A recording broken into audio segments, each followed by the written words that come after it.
خدا میں خرچ کرنے سے مال گھٹتا نہیں۔ میرے اور آپ کے آقا و مولا نے ایک مقام پہ قسم فرما کے 3 چیزیں بیان فرمائی۔ اس میں سے ایک چیز حضور نے یہ ارشاد فرمائی کہ جو شخص معاف کر دیتا ہے میں اللہ کی قسم اٹھاتا ہوں کہ اس کی عزت کم نہیں ہوگی۔ دوسری بات یہ ارشاد فرمائی کہ جو مانگنے لگ جاتا ہے، سوال کا دروازہ کھول دیتا ہے، اللہ اس کے لیے محتاجی کا دروازہ کھول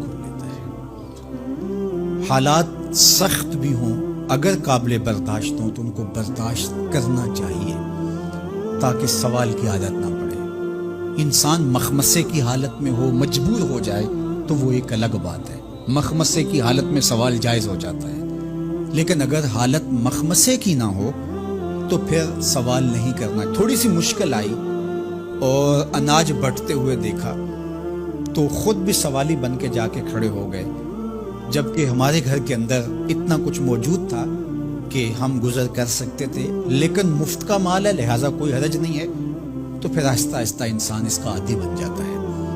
اللہ اس وقت سے بچائے کہ ہم محتاج ہوں اور ہمیں عملاً اس جگہ پہ آنا پڑے، اللہ سب کو محفوظ فرمائے۔ لیکن اگر حالات کچھ تلخ بھی ہوں تو پھر بھی اگر آپ دیکھیں اپنے آپ کو کہ کیا ہم ایسی جگہ پہ تو نہیں ہیں کہ ہم سوال کرنے جائیں، تو باہر ایک ماحول دیکھ کر کے تو لپک پڑنا، تو اس سے آپ کی طبع کے اندر سوال کی عادت پیدا ہوگی۔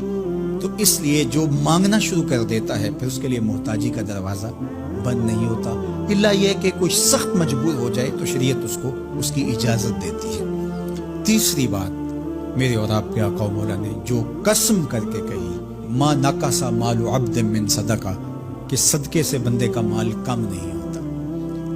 آپ کا اکاؤنٹنٹ کہتا ہے کہ اگر اتنے پیسے اتنوں سے نکال دیے گئے تو باقی اتنے بچیں گے، کیلکولیٹر کا حساب بھی یہی ہے، لیکن میرے محبوب فرماتے ہیں کہ میں ضمانت دیتا ہوں کہ صدقے سے مال کم نہیں ہوتا۔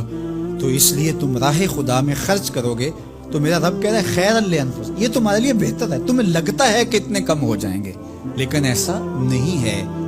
تمہارا مال صدقے سے گھٹتا نہیں ہے، صدقے سے تمہارا مال بڑھتا ہے، اور اللہ تعالیٰ جل شانہ ایک کا 10 گنا عطا کرتا ہے، 70 گنا عطا کرتا ہے، 700 گنا عطا کرتا ہے۔ فرمایا اللہ چاہے تو اس سے بھی زیادہ عطا کر دے، اور پھر فرمایا ان تقرضوا اللہ قرضا حسنا یضاعفہ لکم، اگر تم اللہ کی راہ میں قرض حسنہ دو تو وہ دگنا کر کے دے گا۔ اچھا، یہ کیسا اللہ کا انداز بیاں ہے کہ خود مال دے کے خود کہہ رہا ہے مجھے قرضہ دو، اور پھر خود کہتا ہے میں دگنا دوں گا۔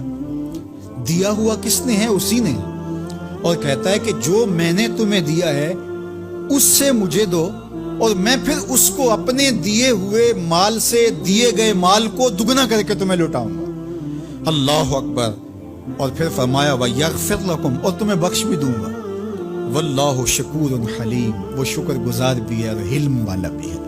اللہ اکبر، وہ بردبار بھی ہے، وہ تمہارا شکر گزار بھی ہوگا، تمہیں دگنا کر کے بھی دے گا، تمہاری مغفرت بھی کر دے گا، اور تمہارے مال میں کمی بھی نہیں آنے دے گا، اور یہ بہتر بھی تمہارے لیے ہوگا۔ یہ تمہاری آزمائش تھی، تمہارا مال تمہیں دے کر تم سے مانگا، اور جس کے لیے مانگا اس کو اللہ ڈائریکٹ بھی تو دے سکتا تھا، لیکن کہا کہ اس کی آزمائش ہے کہ اس کو غربت کی بھٹی میں ڈالا گیا۔